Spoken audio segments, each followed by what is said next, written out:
Olá, meu irmão e amigo aqui do canal Locutor Adão Rosa. Estamos aqui para mais uma lição da Escola Bíblica Dominical. É um prazer ter você conosco aqui. Lembrando, você que está assistindo pela primeira vez, aproveite aí, dá lá um like e se inscreva em nosso canal, viu? Esquece não de inscrever lá para você estar recebendo as nossas lições assim que a gente estiver postando aqui. Para quem não me conhece, eu sou o pastor Adão Rosa, aqui da Igreja Evangélica Assembleia de Deus no Ibis. Sou um dos pastores auxiliar, meu pastor presidente é o pastor Levi Aguiar Jesus Ferreira. Nossa igreja fica na rua Manuel Dias Viana, número 159, aqui no Ibis, em Vila Velha, no Espírito Santo. Você que está nos assistindo aí agora, viu? Bom, a nossa lição, lembrando sempre você, as nossas lições é da CPAD. Nós usamos a revista CPAD e trabalhamos com a CPAD, e a nossa lição, lembrando você que aqui é um breve resumo.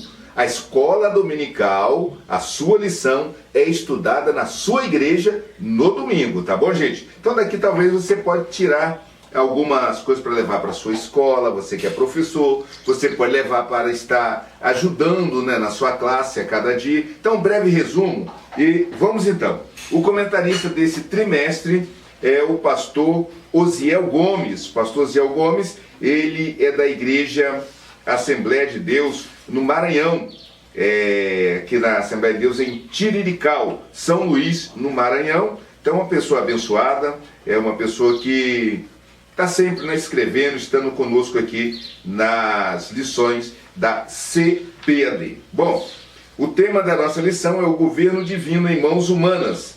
Liderança do povo de Deus, em 1 Samuel 1 e 2. Então você vê que livro riquíssimo, né? Samuel 1 e 2, e bastante coisa para que nós possamos estar estudando nesse trimestre, trazendo também para nossa vida.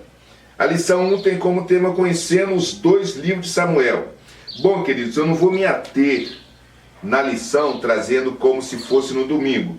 Eu vou pegar algumas coisas, estar comentando. E você que está aí, vai lecionar, ou você que vai para a escola dominical, pegue a sua revista, estude, porque com certeza você vai descobrir muito mais coisas que eu estarei passando de forma bem direta. O textuário nos diz: e disse ela, ache a tua serva graça em teus olhos. Assim a mulher se foi seu caminho, comeu, e o seu semblante já não era triste. 1 Samuel 1, 18. Bom, queridos, você com certeza falou em Samuel, tem falado do seu pai, na sua mãe, Eucana e Ana.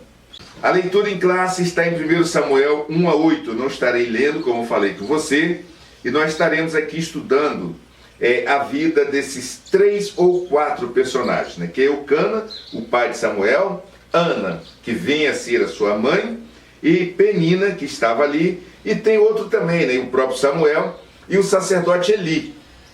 Interessante você entender que o nome Ana quer dizer graça, vírgula, favor, ou graça e favor. E o nome Penina quer dizer joia. Interessante. Ana, graça, favor. Penina, joia. Então dá-se a entender, dar uma ideia, né, que tanto Ana como Penina, só pelo nome de Penina, Penina era uma mulher muito graciosa. E Ana, a Bíblia vai dizer que Deus havia cerrado, fechado a sua madre. É interessante você entender, ou você passar a ter o entendimento, o Senhor fechou a madre de Ana, ou o Senhor cerrou a sua madre. Que coisa interessante, né? Você vê Deus, parece como se diz, Deus botou um mal em Ana, para que Ana não fosse mãe. Será que vem de Deus o mal na vida de alguém? Na verdade, queridos, nós podemos entender que se porventura Deus colocar algum mal na sua vida, pode ficar certo que Ele não estará atrapalhando a sua vida. Muito pelo contrário, estará Deus preparando a sua vida para uma bênção maior. Muitas pessoas vão dizer que Penina teve 10 filhos. Não é correto afirmar, porque a Bíblia não fala que Penina teve 10 filhos. A Bíblia vai dizer que Samuel, quando estava oferecendo e viu o semblante de Ana triste, ele falou: Ana, porventura não te sou eu melhor do que 10 filhos? Aí as pessoas acabam deduzindo que Penina tinha na época 10 filhos, mas isso não está na Bíblia. Então muitas pessoas vai passando isso, os 10 filhos que Penina teve, não sei o que, isso aí as pessoas vão passando, mas nem historiadores nós encontramos afirmando que Penina tivesse 10 filhos, tá bom, gente? Há algum historiador que chega a falar que Penina tinha 5, mas onde e fontes não são assim tão confiáveis de dizer Penina tinha 5 filhos. Mas agora Ana era estéril, e por lei Eucana podia abandonar Ana e ter outra mulher. Mas nós vemos aqui, aí você fala: pastor, mas aí você está vendo um caso de bigamia. Eucana com 2 mulheres. Na época, em Israel, isso não era crime, não era tido como fora da lei.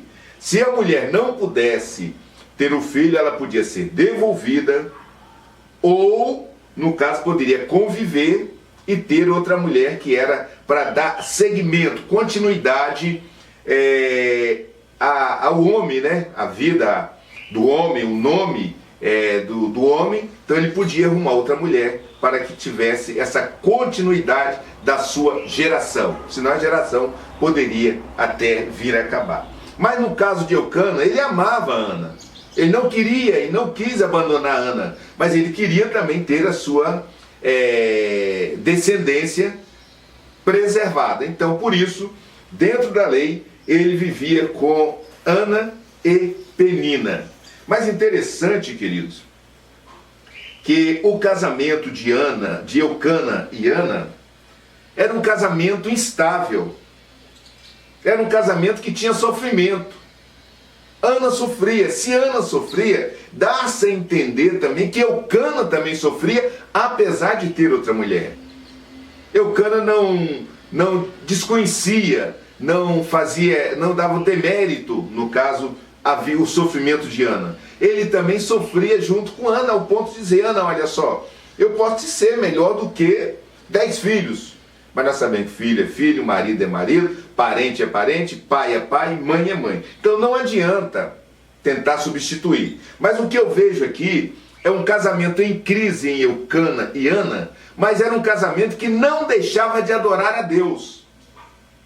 Muitas vezes o casal, a vida, entra em algum sofrimento, primeira coisa que tende a fazer é uma guerra entre si. Entrar em confronto, mesmo não sabendo a causa, mesmo não sabendo por quê, que Eucana não sabia que era Deus que tinha fechado a madre de Ana. Por quê? Porque ele queria a tempo próprio entregar para Israel um profeta, como foi Samuel. Ana, espera, como eu estou dizendo, como Deus poderia dizer: Ana, espera, não fique aflita, não te abate a sua alma, porque eu tenho um projeto maior com você. Ana não conhecia, não ouvia, Deus não falava isso para Ana. Então Ana entrava em desespero. E Eucana, por sua vez, ele, quando ia sacrificar, irmãos, outra coisa que eu quero deixar aqui ponteado também, há pessoas que dizem que a família de Ana e Eucana era uma família de pouca posse. Era alguém que não tinha muito dinheiro. Mas a Bíblia vai dizer em 1 Samuel que Eucana, quando ele ia para sacrificar, olha só, vai dizer da seguinte forma, em 1 Samuel 24, fala que Eucana levou para consagrar lá um novilho de 3 anos, um efa de farinha e um odre ou um saco de couro de vinho, e apresentou a casa do Senhor como oferta e agradecimento. Está em 1 Samuel 1:24. Então você vai entender que para levar uma oferta dessa, ainda tendo os filhos e 2 mulheres, era alguém que tinha posse. Então Eucana, ele provavelmente ele tinha algumas posses, não era uma pessoa, como muitos apesar vêm dizendo, que Eucana fosse uma pessoa desvalida. Outra coisa que eu quero deixar para você aqui, eu já vi até em certos sermãos alguém dizer que Eucana, Penina e Eli eram destruidores de sonho. Não podemos afirmar, queridos. Se você ouviu alguém falar, Eucana destruía os sonhos de Ana, Eli, quando encontrou Ana, orando, chamou de embriagada, de bêbada, já cedo, fez uma repressão. Mas nada disso era impedimento dos sonhos. Muito pelo contrário. Eucana fazia com que Ana continuasse sonhando. Por quê? Ao permitir que ela fosse clamar, orar, de forma um pouco afastada, porque os dois sempre subiam junto ao templo. Mas Ana falou, ei, deixa eu insistir um pouco mais com Deus. E Ana declarou, eu sou uma mulher atribulada, uma mulher sofrida, vamos assim dizer. E aí o profeta entendeu que não se tratava de uma pessoa embriagada. Então o profeta acabou abençoando a vida de Ana. E nesse dia Deus ouviu a oração. Ei, que é o lugar certo de clamar? Onde clamar? É na casa do Senhor, ou casa de oração, local de oração, que a igreja somos nós. Esteja sempre na cobertura ou coberta por uma bênção sacerdotal na sua vida. Não ignore os líderes que Deus colocou para você. Não precisa conversar. Ana ela abriu o coração para o sacerdote ali. Ela abriu o coração, mas Eli já estava com a vida meio balanceada. Isso aí, nós vamos entender que não foi primazia só do sacerdote Eli. Muitas vezes você ensina a sua família, ensina seu filho, sua filha, o caminho ou no caminho que deve andar, mas isso não é garantia que esse caminho será seguido mais tarde. Porque como na vida de Eli, assim, querido, outra coisa deixar aqui, como na vida de Eli, eu estou falando para você, que os filhos dele aprontaram e não seguiram, ou seja, o sacerdócio dele, aqui na revista o comentarista vai dizer que Eli amou mais os seus filhos, entendeu? Olha só, ele fala aqui no comentário, no destaque, o comentário diz, em Israel, o sacerdote do povo era Eli, mas ele se deixou levar pelos filhos, honrando-os mais do que ao Senhor. Olha só, às vezes as pessoas acontecem, às vezes cometemos ou deixamos vazar, porque mais tarde você vai ver que Samuel também teve, se eu não me engano, 2 filhos. Conferindo aqui, Samuel vai ter os seus filhos também, que mais tarde os filhos de Samuel não vão honrar a Deus. É quando eles vão lá pedir Samuel que ore ao Senhor para que lhes dê um rei. Então, na verdade, Samuel também teve 2 filhos, corrigindo aqui. Samuel teve 2 filhos, e esses 2 filhos de Samuel não andaram pelo caminho dele. Entendeu? Muito pelo contrário. Está em 1 Samuel 8, de 1 a 6, você vai entender, tá? Que ele consagra os seus filhos como juízes, mas mais tarde eles não andam no caminho como andou Samuel. Isso é muito triste, muito difícil, mas eu quero dizer para você, não é Eli, Samuel ou outros, os filhos dele ter acontecido isso, que generalizado, os filhos dos sacerdotes de Deus não vão andar no caminho do Senhor. Vão andar sim e podem andar. Me faz lembrar até uma coisa, quando a gente era pequeno, uma coisa muito interessante.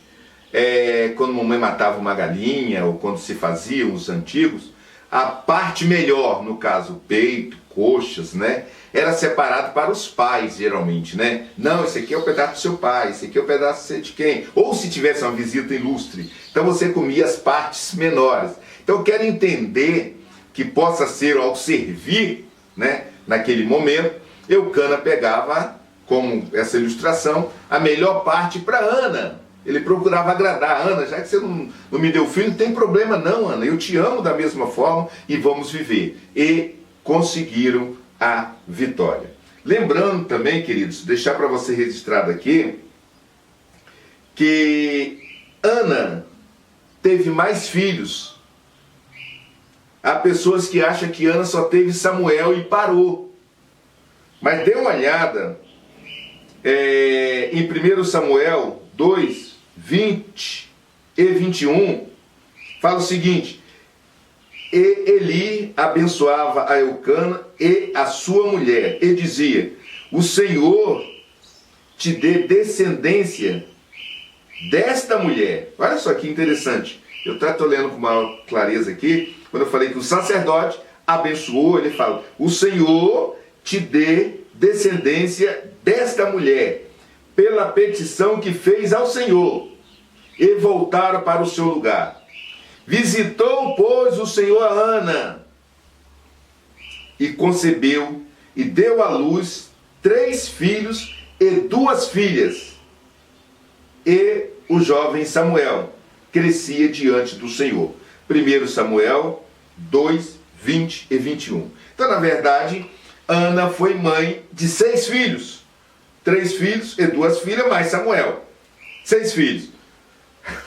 Que cura, né, irmãos? Uma pessoa estéril que na época não tinha cura, já acabou, já tinha acabado tudo, e Deus vai lá e lhe dá 6 filhos. Que maravilha! Assim é o que nós entendemos que o Senhor faz com nossas vidas.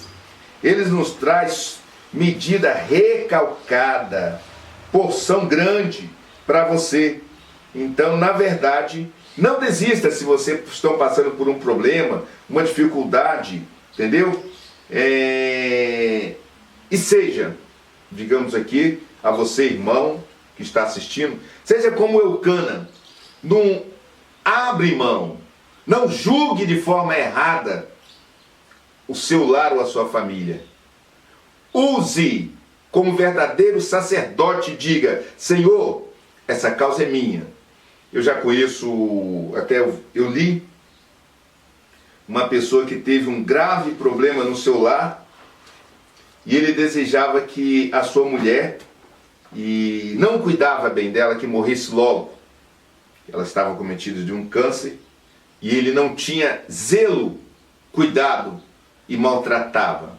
Imagina o sofrimento físico e agora o sofrimento de tratamento. Então, o que eu deixo para você, para a sua família, que vocês procurem estar zelando diante de Deus, um pelo outro, principalmente o sacerdote pelo o seu lar. Bom, já estamos quase terminando aqui, mas ainda tem alguma coisinha que mais lá na frente, e como eu falei com você, já adiante, Samuel põe os seus 2 filhos como juízes.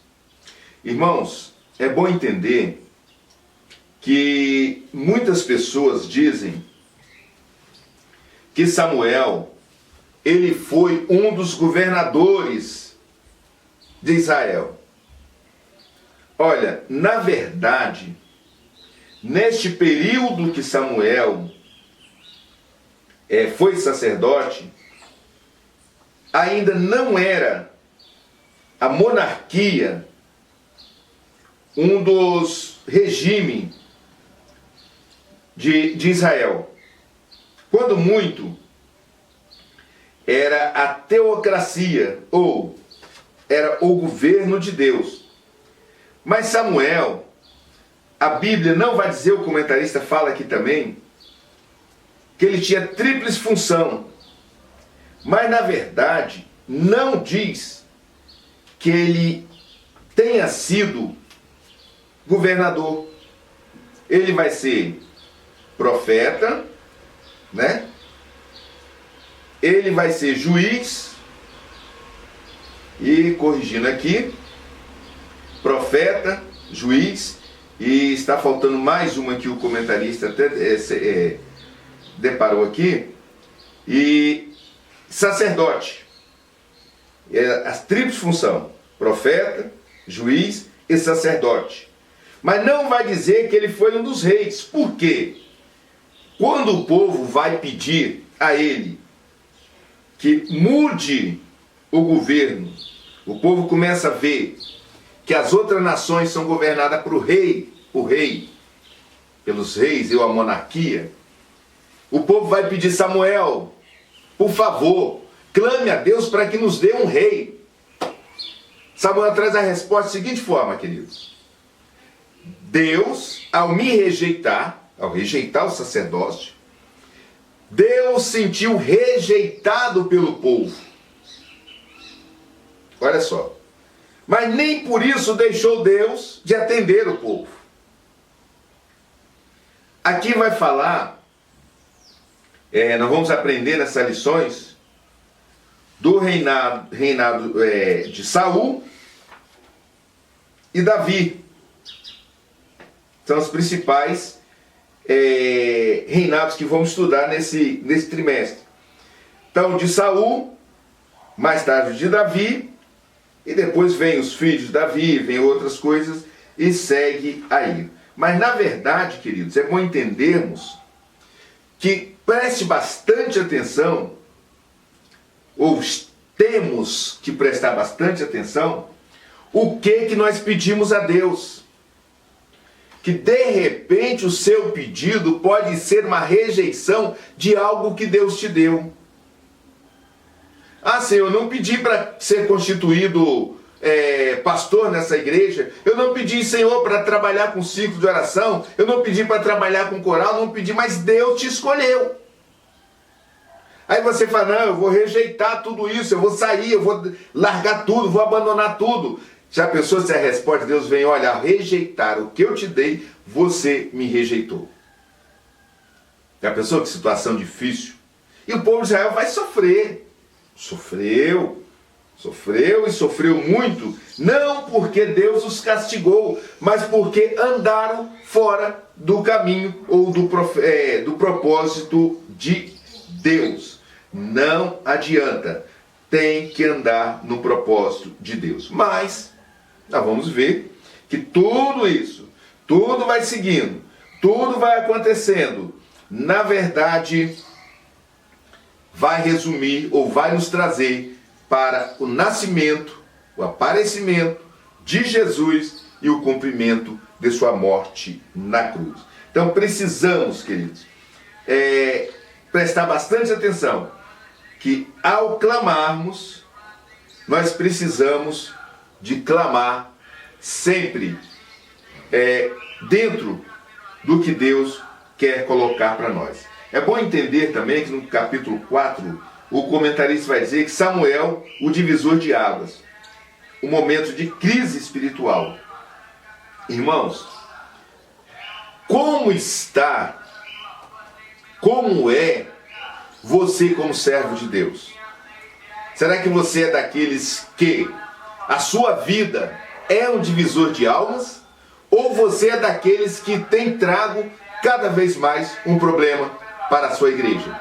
Bom, meus queridos, já estamos na parte finais do nosso estudo aqui da Escola Dominical, e eu quero ressaltar aqui também algo que está aqui, olha, o comentarista fez um destaque: o profeta, juiz e sacerdote, Samuel, foi um homem a quem Deus escolheu para falar, julgar e representar a nação de Israel, o povo escolhido por Deus. Levítico 20, 24 e 26, isso está também aí na sua revista.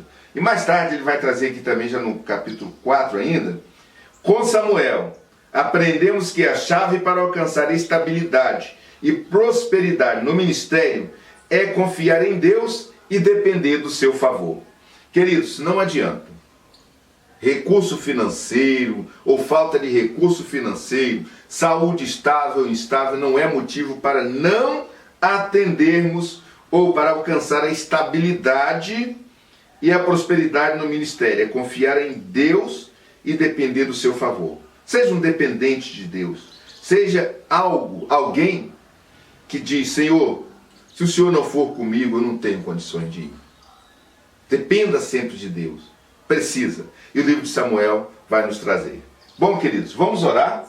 E terminando a nossa lição de hoje, espero que tenha trago algo que possa estar te ajudando a cada dia. Nosso interesse não é só estar lendo o que está aqui, mas nós trazemos alguma coisa. Sempre vamos estar apontando para o texto. Não vamos trazer outros textos ou nada, sempre dentro daquilo que o Senhor já esclareceu o homem de Deus para trazer para nós. Oremos ao Senhor. Senhor nosso Deus, nosso Pai, te louvamos, te glorificamos. Muito obrigado, ó Deus, por este momento, ó Deus, que estamos aqui para transmitir a Tua palavra. Ó Deus, que as pessoas alcançadas possam estar, ó Deus, a cada dia acrescentando em seus ministérios. Ser com cada um, ó Deus, eu lhe peço e lhe agradeço em nome de Jesus. Quer dizer para você que não se inscreveu no canal ainda? Tem ali do ladinho, aparece, inscreva-se. Então se inscreva ali, deixe o seu like, para que nós possamos cada dia estar aprimorando o nosso trabalho. Comunique conosco também. Tem pessoas que já estão entrando em contato pelo mesmo, através do nosso canal. Eu estou aguardando você inscrito e deixando o like e participando conosco também. Deus te abençoe. Em nome de Jesus. Até a próxima lição. Fique com Deus. A paz do Senhor Jesus. Amém.